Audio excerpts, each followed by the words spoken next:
déjà la fin de cette année et le début d'une nouvelle qui se profile et peut-être que vous vous dites il est temps pour moi de passer la vitesse supérieure et d'investir dans mon futur, je veux me remettre à l'anglais. C'est ici que Cambly, le sponsor de cette vidéo, rentre en ligne de compte. Ils vont vous mettre en relation avec des tuteurs de langue anglaise, des professionnels qui vont vous aider en cours particulier à progresser à l'oral, à mieux comprendre et à mieux vous exprimer, à prendre confiance en vous et ça c'est extrêmement valable. En cliquant sur le lien dans la description, vous pourrez profiter d'un cours individuel gratuit de 15 minutes et également d'une remise de 50% sur votre abonnement d'1 an. Alors profitez-en, expérimentez et vous ne le regretterez pas. Place maintenant à la vidéo. Hello everybody, j'espère que vous allez bien, les tutos de Vito ici.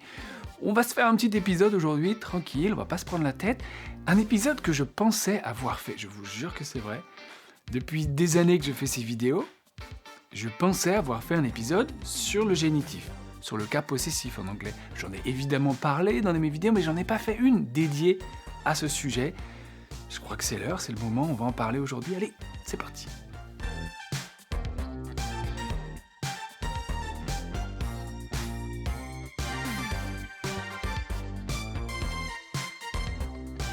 Bon, cet apostrophe S là, il nous fait de la misère en anglais, et ça s'explique et ça se comprend. En fait, le truc c'est qu'en français, nous, on n'a pas ça dans notre langue, donc forcément, quand on veut exprimer la possession, quand on veut en fait préciser les liens entre deux personnes, ou entre une personne et un objet, quand l'un appartient à l'autre, nous, ce qu'on fait, c'est qu'on utilise la préposition « de ».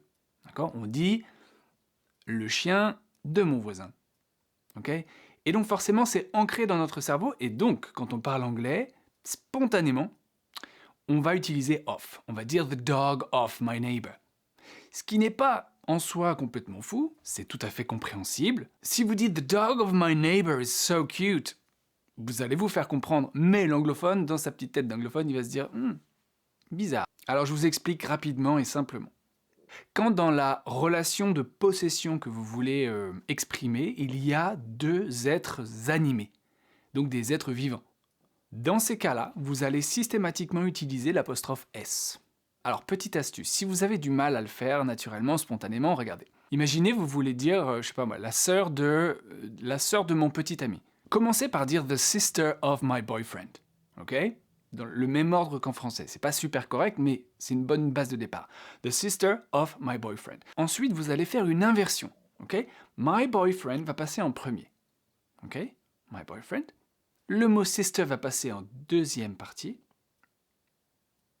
Et au milieu, vous allez rajouter apostrophe S. My boyfriend's sister. Pigé ? Deuxième exemple, vous voulez dire par exemple le prof d'anglais de Peter est très sympa. Dans cette relation, il y a bien deux êtres humains, ok ? Le prof d'anglais et Peter. Alors vous commencez par dire the teacher or the English teacher of Peter, comme une base de départ. Et ensuite vous faites l'inversion. Peter passe en premier. English teacher passe en deuxième. Vous avez remarqué qu'on a retiré l'article the. Et au milieu, vous mettez l'apostrophe S, ok ? Peter's English teacher.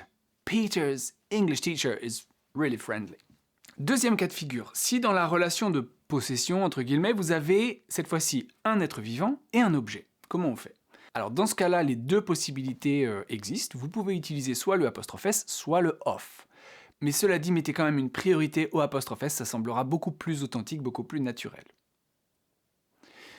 Prenez l'exemple, vous avez un ami qui s'appelle Jacob et il joue du piano. Vous voulez dire le piano de Jacob. Il y a bien un être vivant, Jacob, et un objet, piano.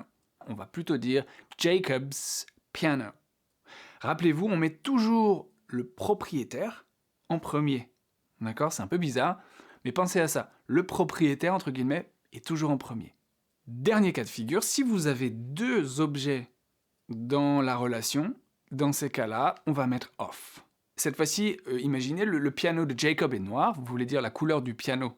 On a bien deux choses inanimées, une couleur et un piano, the color of the piano. Et dans ces cas-là, on respecte exactement le même ordre qu'en français. Ça va ?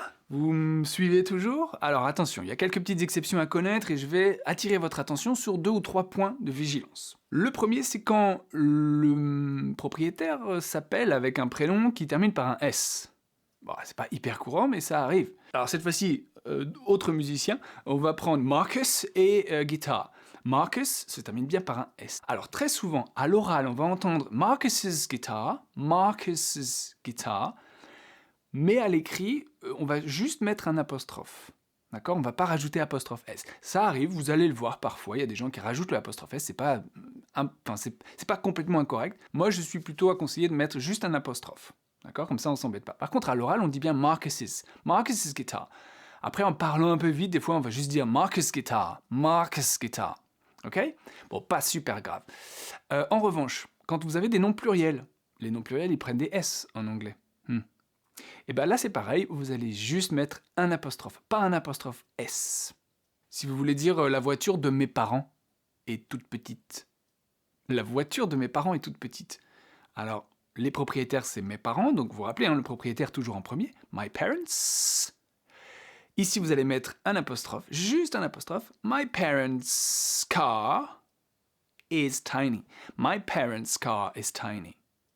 Et là, pour le coup, on va pas dire à l'oral my parents', ok? On va juste dire my parents' car. My parents' car. Je vous laisse répéter. My parents' car. My parents' car is really tiny. Bon, nickel, on avance super bien. Dernier point que je vais voir avec vous, quand vous voulez poser une question. Quand vous voulez savoir à qui est cette toute petite voiture, vous allez utiliser le WH whose, ok? Whose. Mais en un seul mot, ok? W-H-O-S-E. Whose. Et vous allez tout de suite coller le nom dont vous parlez. Et là, c'est vraiment bizarre, parce qu'en français, on dit « à qui est cette voiture ?» Donc, c'est une structure complètement différente. En anglais, on va prendre le « whose » et on va coller l'objet. « Whose car ?»« Whose car ?»« Whose dog ?»« Whose guitar ?»« Whose piano ?» Et ensuite, vous formez votre question. « Whose car is it ?» Ok? « Whose car is it ?» Or « Whose car is this ?» Whose car is that? Ok, vous mettez après le pronom que vous voulez. La réponse. Ben regardez ce qui se passe si on répète le mot car. Vous dites par exemple, whose car is this? Well, this is John's car. Écoutez bien ce que ça fait. Whose car is it? This is John's car. On fait une répétition. Et à l'oral, la répétition, on peut l'éviter, c'est toujours mieux de l'éviter. Donc ce qu'on fait très souvent en anglais, c'est qu'on enlève, la deuxième fois, on enlève le mot dont on parle. On va dire « Whose car is this? » Well, this is John's. Ok, this is John's. Juste le apostrophe S, sous-entendu, on élimine le mot car parce qu'on vient de le dire dans la question. Ok? Whose dogs are these? These are my neighbors. Vous voyez? Donc en fait, on évite de répéter le mot dont on vient de parler. C'est beaucoup plus fluide et ça fait super authentique. Allez, on a fait le tour de la question. Bon, je suis allé vite, j'ai donné des exemples, j'espère que ça vous a plu, j'espère que vous comprenez, j'espère que quand je vous raconte des trucs comme ça, c'est pas du chinois. Mettez-moi dans les commentaires. Dites-moi si vous avez besoin d'autres exemples, dites-moi si vous avez des questions, des trucs que vous comprenez pas. Je me ferai un plaisir de répondre. Et parce que vraiment, il y a un truc quand même qui est important, c'est que ça, c'est un point de grammaire qu'on voit très tôt dans l'apprentissage. Trop tôt même parfois, parce qu'en fait c'est compliqué. Ça nécessite en fait une sorte de petite mécanique, des automatismes en fait qui sont pas très naturels pour nous en français. Mais je peux vous assurer que si vous le faites régulièrement et si vous vous forcez en fait à appliquer cette structure-là, vous allez voir que votre langue elle va paraître de plus en plus authentique et c'est quand même ça qu'on vise, non? Bon, les petits amis, je vous laisse. Je vous dis à bientôt. Passez une bonne journée. Soyez prudents, prenez soin de vous et on se voit le plus tôt possible. Bye, cheers.